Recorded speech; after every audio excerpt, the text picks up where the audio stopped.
As it has before, Syria cast a shadow over the EU summit. Leaders here issued another condemnation, urging a proper ceasefire and lacing it with criticism of the Syrian regime and its Russian allies. But there was no threat of action.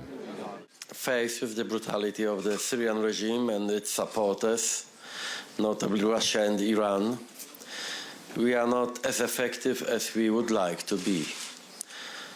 But we are not indifferent to the suffering of the Syrian people. The mayor of Aleppo was in Brussels and didn't spare his criticism. Of course, we need more than words. We need a commitment to secure the civilians, to save the civilians, and also in the long run to remove the cause of all this, which is this criminal regime. Usual problems that won't go away. Firstly, migration. 2016 saw the EU strike a deal with Turkey. It staunched the flow of migrants, but relations with Turkey are in a downward spiral following the failed coup. Turkey's EU accession talk seems stuck, and the prospect of visa-free travel for Turks is no closer.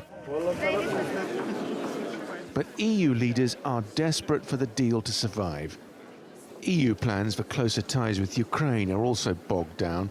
In Brussels, leaders did agree another 6 months of sanctions against Russia. The NATO Secretary-General was invited too. Boosting European defence and cooperation with NATO are new priorities given President Putin's increasingly aggressive posture.